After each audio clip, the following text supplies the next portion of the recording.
오늘 우리에게 주시는 말씀은 창세기 22장 13절부터 24절까지입니다.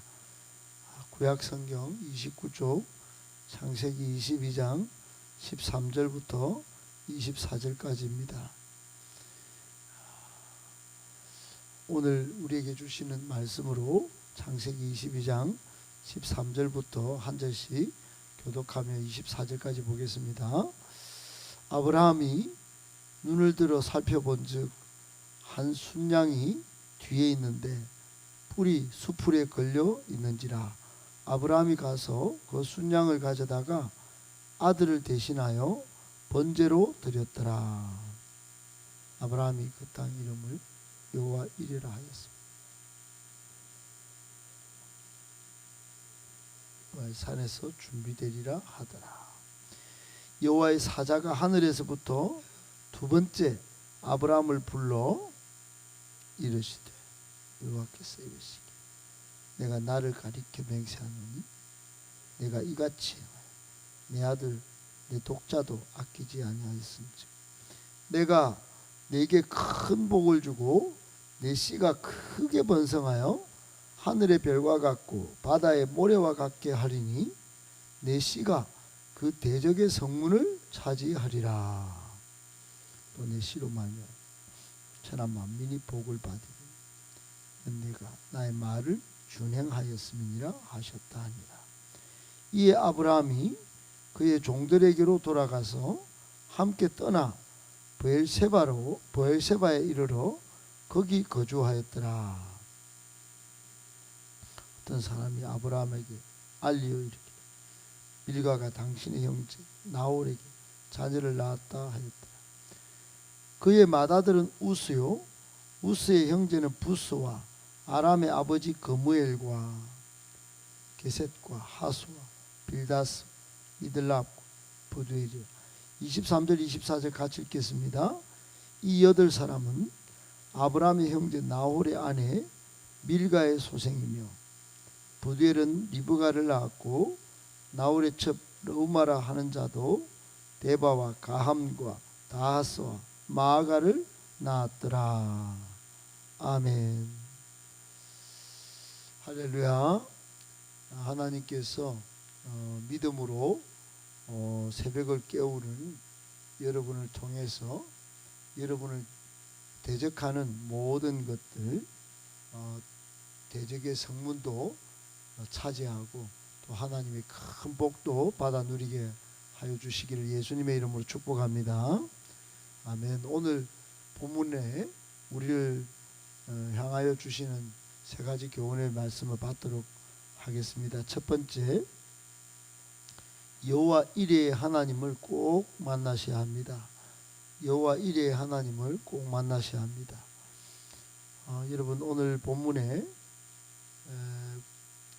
13절 14절 이 내용 참 어제에 이어서 성경에 아주 유명한 이야기죠. 영화로도 나오고 또 애니메이션으로도 나오고 또 설교로도 수도 없이 듣는 이야기입니다. 그런데 그 주된 내용이 주된 관심사가 전체 22장이 아브라함으로 그렇게 우리는 그저 익숙하게 보고 있습니다. 하나님께서 아브라함의 믿음을 테스트 하시면서 시작된 이야기. 그래서 아브라함이 하나님을 경외하며 그 말씀, 그 명령에 순종하여 아주 믿음의 최절정을 이룬 사건이 이 22장이다. 이렇게 아브라함의 초점을 맞춰서 생각합니다. 예, 맞습니다. 그런데 그 초점을 더 높이, 더 깊이 바꾸어 볼 수 있어야 합니다. 그 초점은 아브라함이 아니라 궁극적으로는 하나님이시기 때문입니다. 여러분 13절 아브라함이 눈을 들어서 지금 번제를 하려고 하다가 아들 이삭을 번제로 삼으려고 딱 하다가 하나님의 음성을 듣죠. 하나님의 음성을 듣고 이제야 하나님을 경외하는 줄 알았다 하고 이제 칭찬을 듣고 이삭을 순간 살리고 눈을 딱 들어서 보는데 한 순양이 보이는 겁니다. 순양이 보이는 거예요. 단순히 그냥 안도하지는 않았을 것입니다. 왜냐하면 지금까지 3일길을 믿음으로 하나님을 신뢰하고 왔기 때문에 뭔가 있겠지 했겠지요.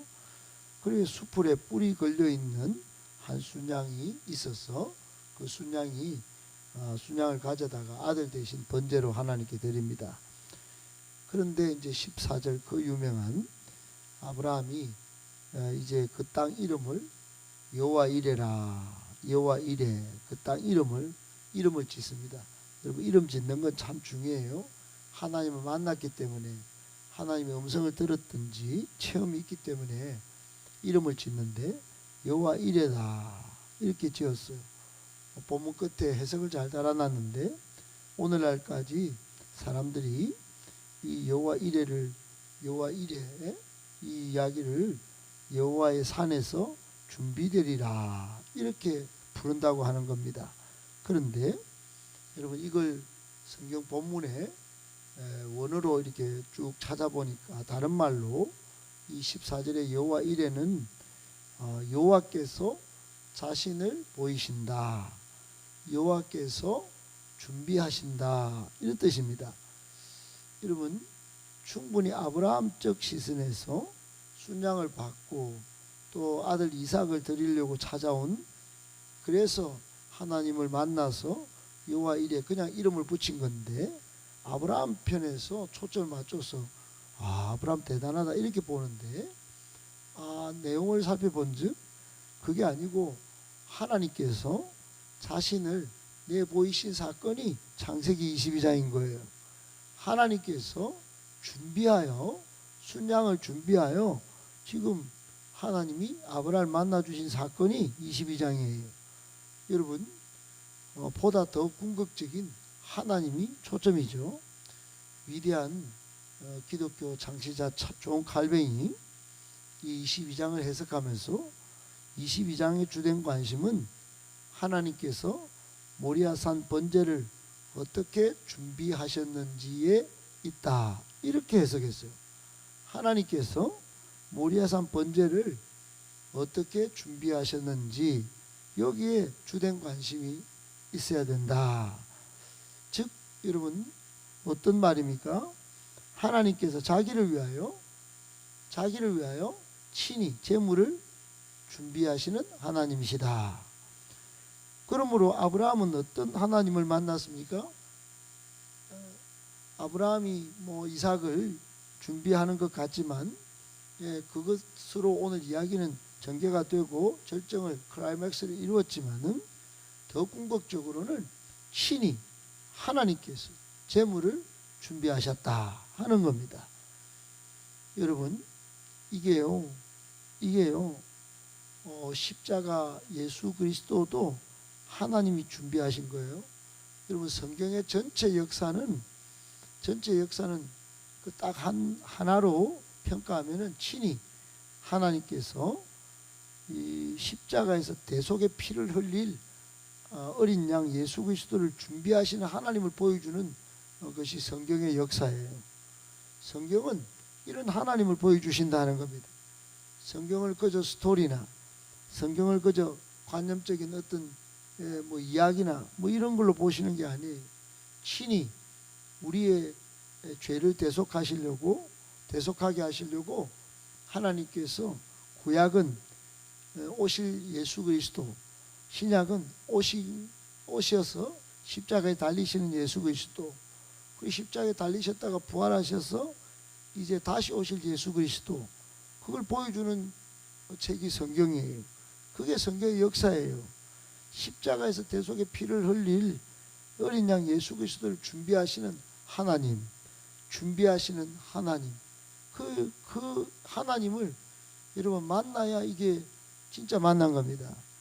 하나님은 오늘 여호와 이레로 이름이 아브라함이 붙여져서 계속적으로 그 이름을 사람들이 불렀지만 구원의 역사를 이루시는 하나님이셨던 겁니다.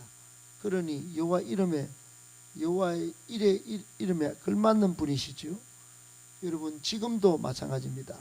지금도 우리의 구원을 위하여, 우리 자손 만대로 구원을 이루시기 위하여 친히 하나님께서 준비하시고 계십니다.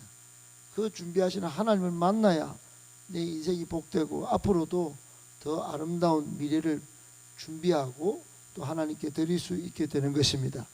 여호와 이레의 하나님을 꼭 지금도 나중에도 꼭 만나시기를 예수님의 이름으로 축복합니다. 아멘. 두 번째, 철저한 순종, 그에 대한 보답은 축복입니다. 철저한 순종, 그에 대한 보답은 축복입니다.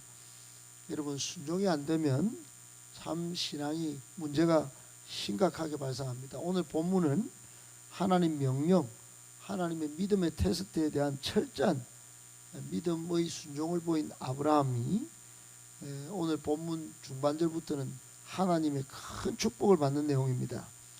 후손이 번성하고 또 후손이 앞으로 잘 이어질 것을 하나님께서 약속을 재확인하는 장면이 오늘 본문에 쭉 있습니다. 여러분 15절에 보면 여호와의 사자가 두 번째 나타나서 하나님의 약속의 말씀을 대언하죠. 야, 아브라함 믿음에 참 잘 순종했다.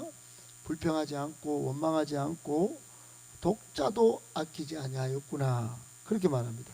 독자도 아끼지 아니하였은즉 이같이 행했다는 말은 뭡니까? 철저히 순종했다는 겁니다. 원망, 불평, 이해타산, 다른 판단, 개입, 이의제기 절대 하지 않고 얼굴거리지 않고 믿음 철저히 순종한 거예요.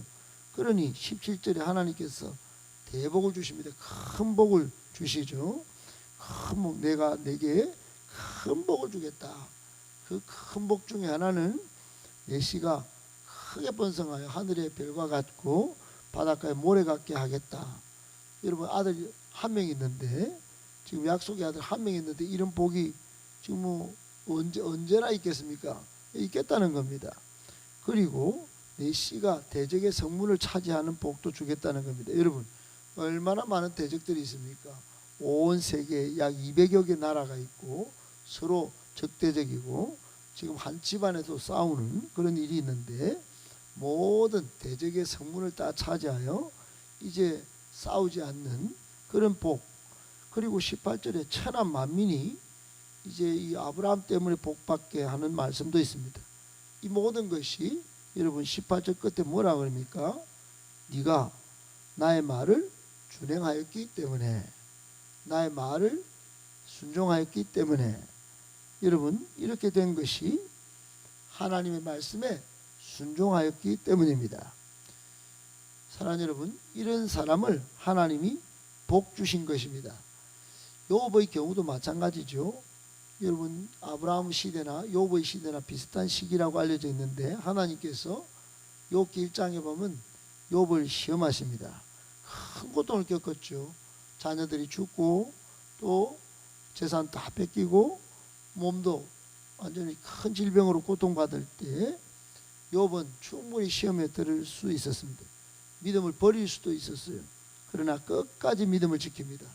그랬더니 욥기 끝에 42장에 가면 갑절로 축복받습니다. 모든 분야의 복을 받습니다. 여러분 오늘 이 두 번째 교훈의 말씀이 뭘까요? 하나님께서 우리도 믿음을 시험해 보십니다. 항상 순간순간이 믿음의 테스트를 받아요. 말씀으로 말입니다.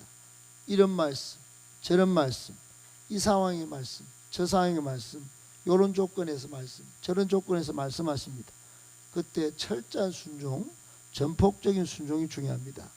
그럴 때 요한계시록 2장 10절에 생명의 면류관을 받을 것입니다. 요한계시록 2장 28절에 보면 순종하는 자에게 만국을 통치할 수 있는 권세도 받게 될 것입니다. 요한계시록 3장 12절의 말씀처럼 하나님 성전에 기둥이 되는 축복도 받아 누리게 될 것입니다. 꼭 기억하시고 철저한 순종, 그에 대한 보답은 항상 축복, 또 언제나 축복인 것을 꼭 기억하고 순종의 삶을 잘 사시기를 예수님의 이름으로 축복합니다.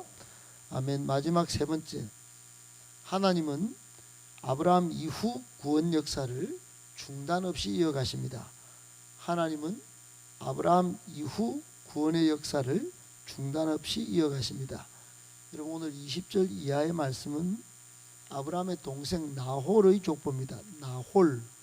나홀이라고 하는 동생이 있었는데, 여러분 아브라함의 동생 나홀이 밀가와 결혼을 하는데 우스를 낳고 8명 쭉 이렇게 보니까 여러분 쭉 8명을 낳아요. 그 중에 막내가 브두엘입니다. 이 브두엘이 누구냐? 여러분 브두엘이 보니까 리브가를 낳죠.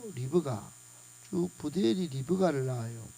23절 끝에 보니까 리브가를 낳는데 이 리브가가 중요합니다. 하나님 구원 역사에 리브가가 딱 탄생한 겁니다. 그냥 이름 쭉 적어 놓은 것 같지요? 그렇지 않습니다. 여러분 리브가가 누구냐? 이 아브라함의 아들 이삭, 언약의 후손인 이삭의 부인이 됩니다. 부인이 돼요. 아브라함을 이어서 하나님의 구원 역사의 주인공으로 떠오를 족장 이삭의 부인이 바로 이 리브가예요. 부두엘의 딸, 부두엘의 위로 올라가면 나홀은 이제 아브라함과 연결되죠. 여러분 이 오늘 본문에 이 아주 절정의 이야기 다음에 이걸 끼고 놓은 것 같지만 하나님의 구원 역사가 리브가를 통하여 또 이삭과 결혼하여 이제 다시 중단 없이 이어진다는 내용을 오늘 여기 싹 넣어놓은 겁니다. 여러분 아브라함이 75세를 이제 갈대아 우를 나와가지고 175세까지 전체적으로 25장까지 아브라함의 이야기 같지만 여기 짧은 부분 이삭의 이야기가 여기 이제 이어질 것을 딱 예고하는 예고편이 여기 딱 있는 겁니다. 여러분 교훈이 뭘까요? 우리도 마찬가지입니다. 우리의 세대가 끝나고 또 우리 조상의 세대가 끝나고 다 끝난 줄 같지만은 여러분 그 순간순간을 하나님께서 우리의 믿음을 보시고 우리의 기도를 보시고 구원 역사를 펼쳐가는 겁니다. 그 순종의 흐름을 따라 여러분 축복이 이어가게 되는 것입니다. 하나님 나라 역사 직계 가족을 넘어서 오늘 이 나홀을 통하여 확장되는 것을 보여주고 있습니다. 확장될 뿐만 아니라 하나님의 약속대로 직계 아들 이삭을 중심으로 또 다음 세대 주역이 일어나는 것들을 지금 하나님이 보여주신 것입니다. 사랑하는 여러분, 오늘도 내일도 또 우리 주변에 자녀들 위해서 기도하시고 또 역사를 개성하시는 하나님께서 다음 세대를 준비하고 계십니다. 또 준비하도록 하십니다. 꼭 기억하셔서 이 사람들이 하나님 구원 역사의 주역이겠구니 또 생각하고 기도하고 또 저들을 위해서 더 관심과 또 더 애정을 가지셔서 중단 없이 하나님의 구원 역사가 이 민족 가운데도 또 우리 계보 가운데도 계속 이어지기를 예수님의 이름으로 축복합니다.